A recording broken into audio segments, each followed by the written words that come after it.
Hi everyone, চলে আসলাম নতুন একটা ব্লগ নিয়ে। তো আজকে আমরা যাচ্ছিলাম একটা ব্রাইড সাজাতে।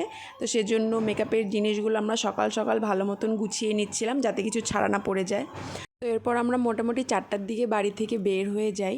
অ্যাকচুয়ালি আজকে বিয়েটা ছিল আমাদের এক রিলেটিভেরই, আমার পিসি হয়। তো যাই হোক, আমি সকাল থেকে ওখানেই ছিলাম।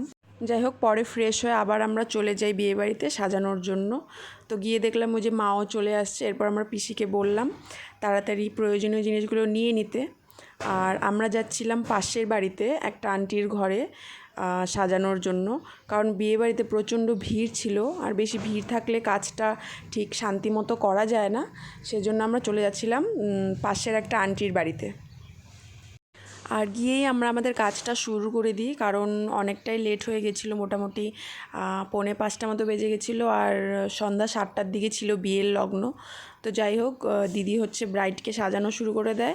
আর আমার যেটা অ্যাজ ইউজুয়াল কাজ, মেকআপের জিনিসগুলো আমি অ্যারেঞ্জ করে রাখছিলাম যাতে সব কিছু হাতের কাছে পাওয়া যায়, পরে খুঁজতে না হয়। আর আমি যেহেতু ফ্রি ছিলাম সেজন্য আমি ভাবলাম শাড়ির পিনটিনগুলো আগে করে রাখি, কারণ শাড়িটা তো লাস্টে পরানো হয়। তো সবার প্রথম কাজ হচ্ছে ব্রাইডের স্কিনটাকে ভালো মতো প্রিপেয়ার করে নেওয়া যাতে মেকআপটা একদম ফ্ললেস হয়। তো সেটাই করছিল। অ্যাকচুয়ালি আমরা ভেবেছিলাম একবারে শাড়ি টাড়ি পরে রেডি হয়েই বিয়েবাড়িতে যাব, কারণ সাজানোর পর এত টায়ার্ড লাগে, তখন আর বাড়িতে এসে রেডি হয়ে যেতে ইচ্ছা করে না। কিন্তু পরে আমরা সেটা করতে পারিনি, কারণ প্রচণ্ড গরম ছিল। তখন যদি শাড়ি টাড়ি পরে যেতাম তাহলে কাজটা ভালো মতো করা যেত না। তো যাই হোক, আমরা ভাবলাম পরে এসে আবার রেডি হয়ে যাব। তো এই তো এখন হচ্ছে ব্রাইডের আই মেকআপটা। এর মধ্যে আবার আমার মা আসলো দেখতে যে ননদের সাজগোজ কতটা হয়েছে। আর তারপর আমি আবার একটু ঘুমিয়ে পড়েছিলাম, সেজন্য আর কোনো ক্লিপ নিতে পারিনি। তো ঘুম থেকে উঠে আমি দেখলাম যে ব্রাইড অলমোস্ট রেডি, শাড়িটা সেট করা হচ্ছিলো আর হেয়ারস্টাইলটা বাকি ছিল। তো এই যে ফাইনালি আমাদের ব্রাইড একদম রেডি হয়ে গেছে। পিসিকে খুবই সুন্দর লাগছিল দেখতে। আর তোমরাও অবশ্যই আমাকে জানিও যে আজকে আমাদের পিসিকে কেমন লাগছে। আর তারপর আরও 2টা পার্টি মেকআপ ছিল, সেগুলো ঝটপট সেরে আমরা চলে আসি বাড়িতে। এসে তাড়াতাড়ি রেডি হয়ে তারপর আমরা আবার বের হই। আমাদের বের হতে হতে মোটামুটি 11টা মতন বেজে গেছিলো। আর বাকি সবাই অলরেডি বিয়েবাড়িতে চলেও গেছিলো, শুধু আমরা দুজনই লেট করে যাচ্ছিলাম। তো কী আর করা যাবে, যেহেতু একটা কাজ ছিল, কাজটাকে তো ফার্স্ট প্রায়োরিটি রাখতে হবে।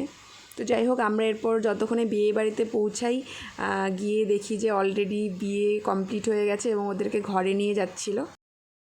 কিন্তু সমস্ত রিচুয়ালস কমপ্লিট হয়নি, কারণ বাসি বিয়ে আর সাজো বিয়ে একদিনই হচ্ছিল। সেজন্য বাসি বিয়েটা আমরা তাও দেখতে পেরেছি।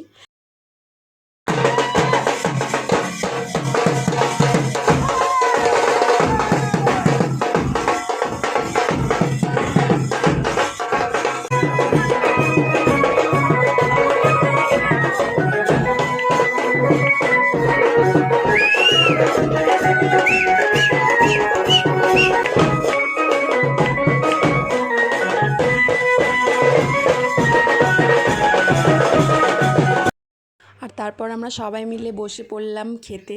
অনেকটা রাত হয়ে গেছিলো, মোটামুটি তখন 12টা মতো বাজছিল। প্রচণ্ড খিদাও পেয়ে গেছিলো। তো যাই হোক, সবাই মিলে খাওয়া দাওয়া করলাম, খুবই মজা হলো বিয়েবাড়িতে। তো যাই হোক, আমার আজকের ব্লগটা আমি এখানেই শেষ করছি। আমার ব্লগটা যদি তোমাদের ভালো লাগে তাহলে অবশ্যই আমার চ্যানেলটাকে সাবস্ক্রাইব করে দিও। দেখা হচ্ছে নেক্সট ব্লগে। টাটা।